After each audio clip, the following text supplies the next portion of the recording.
काव्या तुम घर का काम क्यों कर रही हो? ते वो भाभी ने बोला था खाना बनाने के लिए। भाभी ने बोला था, इधर आना। भाभी ये क्या हरकत है? हाँ, आप इसे घर का काम करवा रही हैं। अरे आपको पता नहीं क्या पेपर है इसके? फेल करवाएंगी।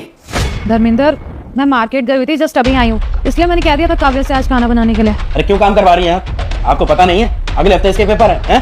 आप घर का काम करवाएंगी तो पढ़ेगी कब? यही चाहती होगी कि फेल हो जाए अभी। देख धर्मेंद्र, तू खामा का गुस्सा कर रहा है, इतनी बड़ी बात नहीं है। वैसे भी रिंकी कभी काव्या को काम करने के लिए नहीं बोलती है, वो बेचारी खुद ही सारा काम कर लेती है। वो मार्केट गई हुई थी तो पीछे से उसने काव्या को थोड़ा सा काम करने के लिए कह दिया, तो उसमें इतना ज्यादा नाराज होने की चीज नहीं है। अरे क्या बोल रहे हो? बड़ी बात तो है यार। अरे आप शांत हो जाइए ना, क्यों लड़ रहे हैं? छोटी सी तो बात है, बोल दिया भाभी ने, मैं कर रही थी ना, आप क्यों इतना ओवर रिएक्ट कर रहे हैं? अगले हफ्ते तेरे एग्जाम और तो कह रही छोटी सी बात है। ये छोटी सी तो बात है, क्या तुम क्यों बना रहे हो छोटी सी बात का? पतंगड़ नहीं बना रहा हूँ, पैसा लगता है तेरे को पढ़ाने में, और अगर तू फेल हो गई तो इनको तो बस घर में बैठे रहना पूरे दिन, इन्हें थोड़ी दिक्कत है। तो सेटल है अपने। अरे काम छोटा हो या बड़ा, मैंने कई बार देखा है, आप दोनों को बस एक ही चीज चाहिए भैया कि इसको डिस्टर्ब करना। अरे अगर इतना ही घर का काम है तो एक नौकरानी क्यों नहीं रख लेते हो? कमाते तो हो बहुत। ठीक है, तू गुस्सा मत कर, तू ये बता तू चाहता क्या है? देखो भैया, मैं इतना चाह रहा हूँ कि अगर ये पढ़ाई कर रही है ना तो इसको पढ़ाई करने दो, कोई परेशान मत करो। और अगर आराम करना है तो आराम करने दो। ये मत देखना भाभी कि आराम करिए, कुछ काम बता दो मैं से। ठीक है, अब तो गुस्सा मत कर, आगे से काव्या को कोई काम करने के लिए नहीं बोलेगा। वो पढ़ाई करना चाहते तो पढ़ाई करे, ठीक है? बहुत बहुत शुक्रिया, समझा लेना भाभी को भी।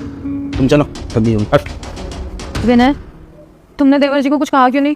अरे ना समझ है वो, क्या बोलता है उस समय? अरे यार, छोटा है वो तुमसे, और वो छोटा होके तुमसे इतनी बदतमीजी कर रहा है, इतना कुछ बोल रहा है, अच्छा थोड़ी ना लगता है। तुमने देखा नहीं था रिंकी, वो कितने गुस्से में था।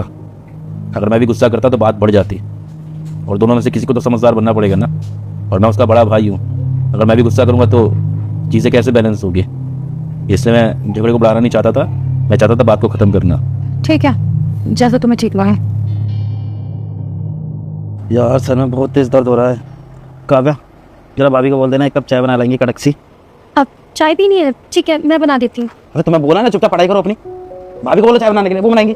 लेकिन भाभी क्यों बनाएंगे चाय? और वैसे भी हर चीज भाभी को नहीं बोल सकती हूँ ना। और क्या हो गया, अगर मैंने चाय बना भी थी तो पढ़ती तो रहती हूँ मैं पूरा वक्त। और आप ना जैसे भैया भाभी के साथ बर्ताव कर रहे हैं ना, ये बिल्कुल भी ठीक नहीं है। अरे भैया ने आपको पाला पोसा इतना बड़ा किया है, फिर आपको ना उन दोनों की रिस्पेक्ट करनी चाहिए, उनसे अच्छे से बात करनी चाहिए। लेकिन नहीं, आप भाभी और भैया को पता नहीं कितना कुछ सुना देते हैं। अरे ठीक है, नहीं बोलना ना, मत बोलो, ज्ञान मत दो, खुद ही बोल दूंगा चाय बनाने के लिए। धर्मेंद्र,